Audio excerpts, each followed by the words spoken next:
how Boko Haram forced me to change my religion, raped me every day, rescued Christian girl, cried out. Faith Ibrahim was a 14-year-old girl when she was adopted by the dreaded Boko Haram sect in her school in Borno State. Now 17 years old, Faith, whose name was changed to Aisha by the sect and married off to a Boko Haram commandant, was in the minds of the insurgents for 3 years, during during which she suffered untold hardship, sexual abuse, and became an unplanned mother.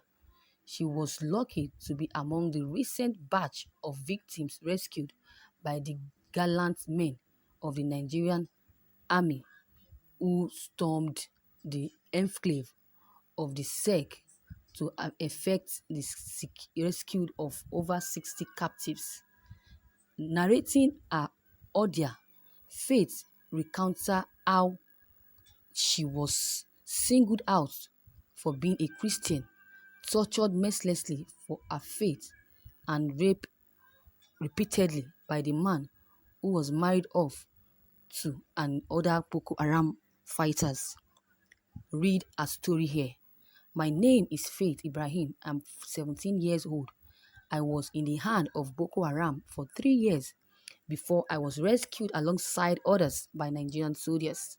I was in junior secondary school to GSS2 when the bad people came to our school one night to rape us. We were about 3:30 that they kidnapped that night, but along the way, they stopped at a village and also kidnapped some other people. They loaded up into a truck and drove into the forest where they stopped and made us trek for over 12 hours before we got to their settlement. All this while, they did not give us food and they beat us every day mercilessly and keep telling us we would not see our parents again. When we got to the settlement, they asked us our names and religion, and anyone who was a Christian was taken aside for what they called kafir, indifferent treatment. That they told us that Christianity was the problem of Nigeria and they want to wipe all Christians out of this country unless they change their religion to become Muslims. We were maltreated, beaten, abused, and assaulted just because we were Christians. At the end of the day, they forced us to denounce our religion, and anyone who refused was beaten severely. They kept reminding us that what happened to Lian Sharibu would happen to us if we refused to become Muslims. When the punishment was too much, we had to accept that they wanted, and we have to accept what they wanted, and they changed our names and conducted a renaming ceremony for us.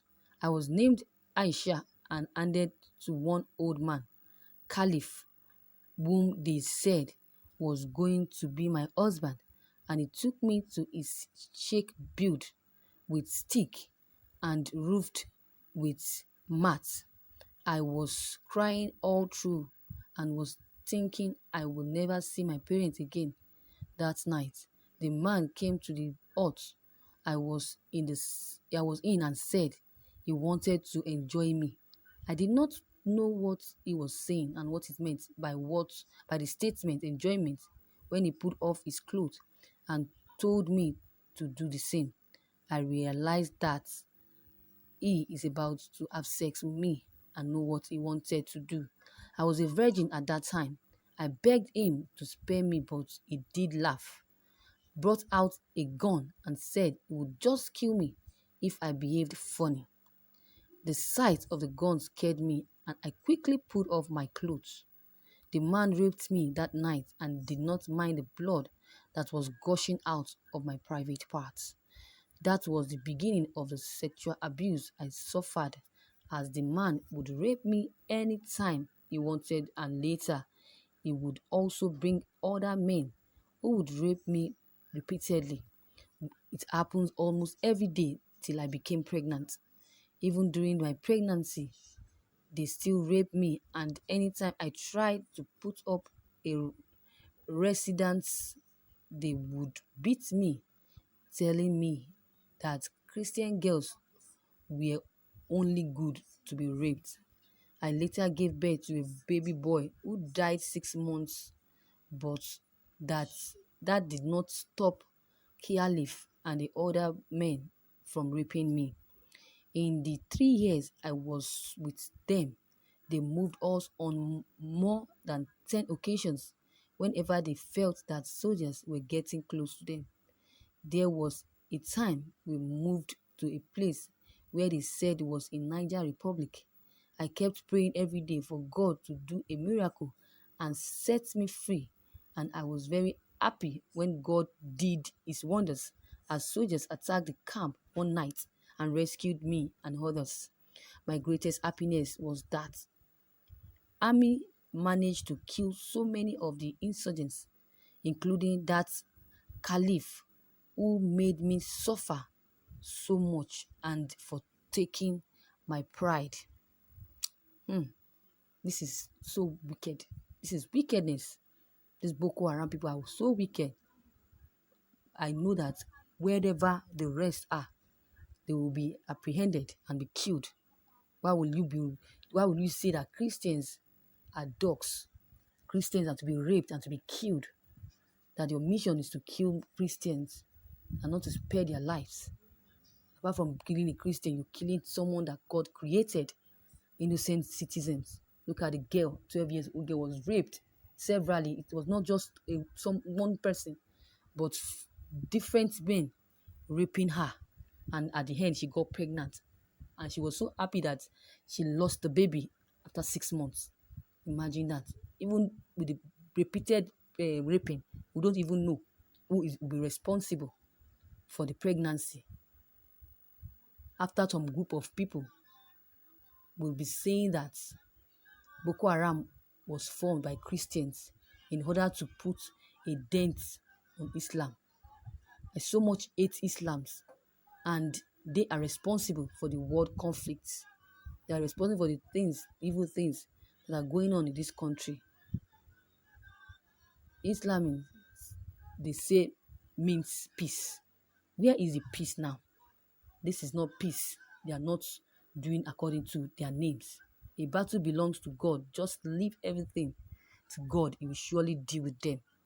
And very soon, God is a patient God. He's trying to give them chance. But very soon, he's going to destroy them one after the other. Let me categorically summarize the problem of Earth, planet, into three. Because this country is getting out of hands. This country is destroying gradually. And I pray it will never destroy in Jesus' name.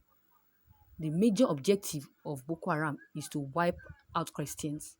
And they have a very willing collaborator in the person of President Muhammadu Buhari and the Fulani Herdsmen government. We thank God that they were rescued. More victory for our gallant soldiers. They really tried, but another thing I would urge them to do is to look for this Boko Haram that kidnapped Leon Sharibu and rescue her from this mess. The parents are really, really waiting for that. They can't wait to bring back their child. That is it. Now look at what is happening. Our Khan is not doing anything. They're only rolling without actions. So viewers, your comments and your contributions is highly needed. If you have any comment, drop them below the comment box. Click on the subscribe button as well as the bell button to receive notifications while I publish any new video. And don't forget, click on the thumbs up button and share this news as well. Thank you.